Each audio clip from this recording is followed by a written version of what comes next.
नमस्कार.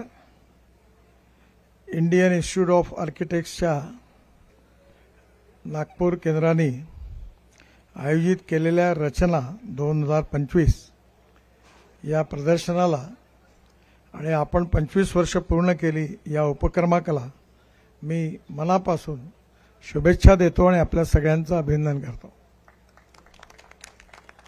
खरं म्हणजे मी प्रदर्शन बघण्याकरता आलो, कारण आपल्या प्रदर्शनामधून नवीन नवीन जे इनिशिएटिव्ह आपण सगळ्यांनी घेतले असतात ते बघायला मिळतात.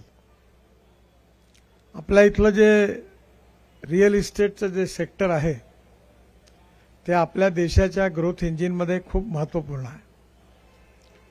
स्वाभाविकपणे रोजगार निर्माण करणारी आहे आणि विशेषतः सरकारकरता जीएसटीच्या रूपाने रेव्हेन्यू स्टेट आणि सेंट्रल गव्हर्नमेंटला मिळवून देणारे पण आहे.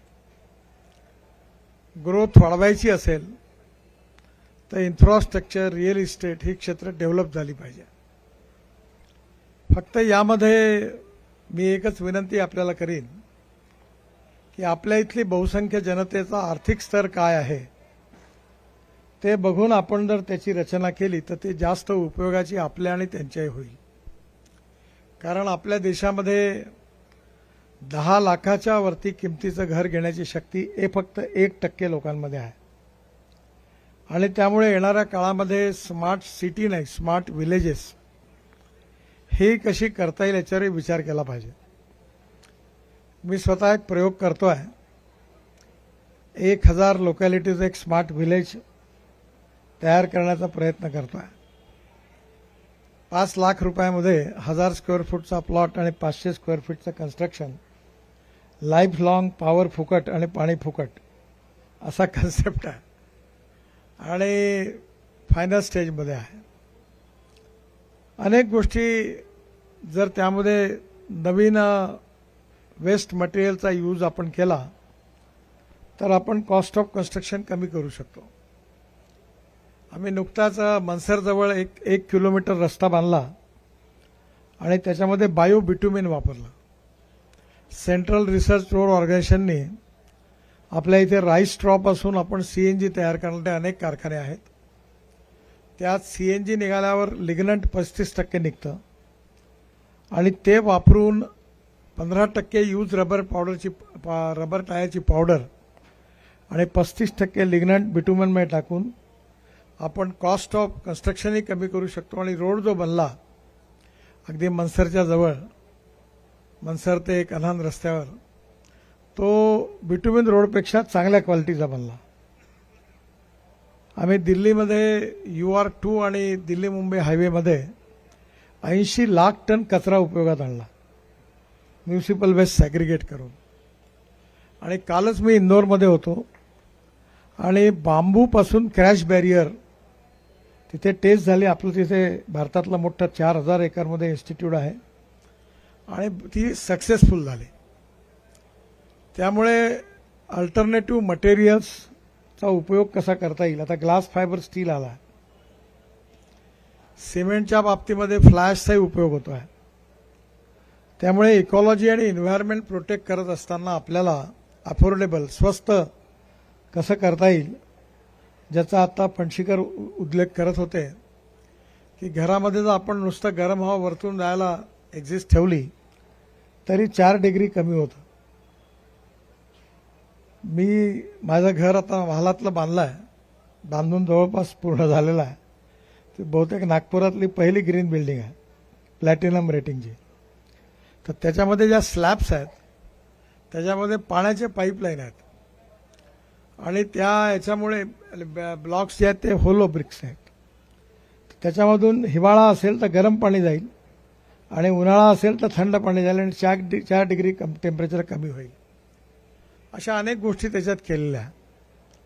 आणि येणाऱ्या काळामध्ये आपल्याला ही गोष्ट फणशीकरांनी सांगितली की त्या भागातलं क्लायमेट कसं आहे त्याच्या अनुषंगाने आपल्याला विचार केला पाहिजे. एक एक्सेल इंडस्ट्रीज म्हणून त्याचे मालक आहे, मुंबईला त्यांची मोठी फॅक्टरी आहे. त्यांची एक 12 मजली बिल्डिंग होती, त्याच्यात सगळे एसीमध्ये बसत होते कर्मचारी आणि ते मात्र 4 निंबाचे झाडं लावून तिथे एअर सर्क्युलर खाली ग्राउंडवर बगीच्यात बसायचे. पूर्ण कुलिंग होतं.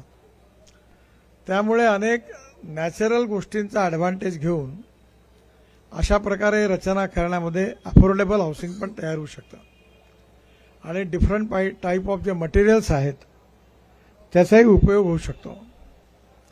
आणि म्हणून त्यामुळे येणाऱ्या काळामध्ये हे जे नवीन नवीन रिसर्च करणारी आहेत आणि विशेषतः ज्यांनी नवीन नवीन प्रयोग केले आहेत ते प्रयोग त्याला सपोर्ट करणं आणि त्याला मदत करणं हे खरं म्हणजे खूप समाजामधून जर झालं तर खूप चांगली इनिशिएटिव्ह पुढे येतील. मी काल पीतमपूरमध्ये एका मुलीने मोठं इटालियन याच्यातून प्रेरणा घेऊन तिने फर्निचरचं काम सुरू केलं.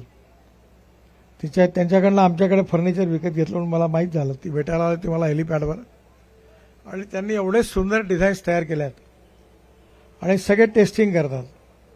बंगलोरमध्ये त्यांची मोठे शोरूम्स आहेत आणि एक्सपोर्ट करतात.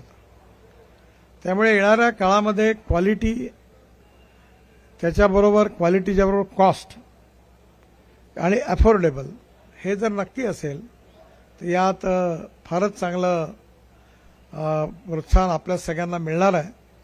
आपल्या नागपुरात आता आम्ही 25,000 कोटी रुपयाचे प्रोजेक्ट्स मार्केट्स जवळपास आता टेंडरमध्ये चालले आहेत. लंडन स्ट्रीटची गोष्ट आपल्याला माहिती आहे की आम्ही 2.5 करोडमध्ये तो प्लॉट विकत घेतला डिफेन्सची रेल्वे लाईन आणि आता हाफिजकडनं डिझाईन केला आणि त्याच्यातले 6 प्रोजेक्ट झाले तर पूर्ण 2,500 कोटी रुपयाचा फायदा त्यातून महानगरपालिकेला मिळणार आहे. आता आम्ही अनेक ठिकाणी फूड मॉल्स, स्पोर्ट्स कॉम्प्लेक्स, आता संत्रा मार्केट, कॉटन मार्केट, नेताजी मार्केटची डिझाईन पूर्ण केली. इतवारीमध्ये दही बाजार, त्या सगळ्या एरियामधल्या 5-6 मार्केट्स फायनल केली आणि कॉर्पोरेशन, NIT आणि रेव्हेन्यूच्या सगळ्या जागा कोणी अतिक्रमित केल्या त्या मी सगळ्या आता बाहेर काढल्या आणि त्या ठिकाणी स्पोर्ट्स कॉम्प्लेक्स असेल किंवा अनेक गोष्टी करण्याची आवश्यकता आहे. आत्ता पारडीला आम्ही एक नवीन स्टेशन बांधणार आहे मेट्रोचं आणि त्याच्या बाजूला जवळपास 150 कोटीचं मार्केट बांधणार आहे 7 मजली. त्यात मटन, मच्छी मार्केट, व्हेजिटेबल मार्केट्स आहेत. मेट्रोला काम दिलेलं आहे. मेट्रोला जोडूनही बऱ्याचशा जागा उपलब्ध आहे.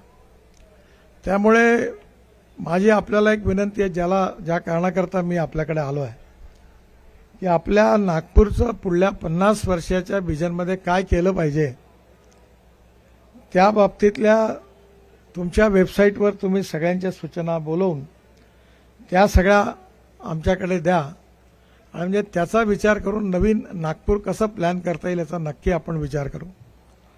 आता आम्ही एक बर्ड पार्क तयार केला आहे. ऑक्सिजन बर्ड पार्क 25% झालं तर बाकी 3 पार्ट करणार आहे. एकामध्ये मोठ्या प्रमाणावर ॲडव्हेंचर स्पोर्ट्ससाठी केला आहे. त्याला आता झाडं आणि लँडस्केपिंग सुरू झालेलं आहे. आता तिथे 3,000 लोक रोज येतात आणि मग अनेक अशा गोष्टी. आंबोऱ्याचं सुंदर डिझाईन तयार झालं, त्याच्याही कामाला सुरुवात झाली आहे आणि मला विश्वास आहे की आंबोरा हे वर्ल्ड स्टँडर्डचं डेस्टिनी बनेल. आपल्याकडे टायगर कॅपिटलमुळे पेंच, उमरेड, ताडोबा या सगळ्या ठिकाणी तर खूप रश व्हायला लागला आणि या सगळ्यांनी चांगले चांगले रिसॉर्ट्स येऊन राहिलेले आहेत. त्यामुळे आपल्या सगळ्यांच्या कल्पनांमधून त्या कल्पना ज्या आहेत त्या जर वास्तव्यात आला तर नागपूर सुंदर तर होईलच, पण ते प्रदूषणमुक्त व्हावं अशी सगळ्यांची इच्छा आहे. आणि म्हणून तुमच्या या नवीन नवीन इनिशिएटिव्हमधून शहराला त्याचा नक्की फायदा होईल असा विश्वास व्यक्त करतो आणि 25 वर्ष आपण यशस्वी पूर्ण केले याबद्दल आपल्या सगळ्यांना मनापासून धन्यवाद देतो. खूप खूप शुभेच्छा. नमस्कार. Thank you sir.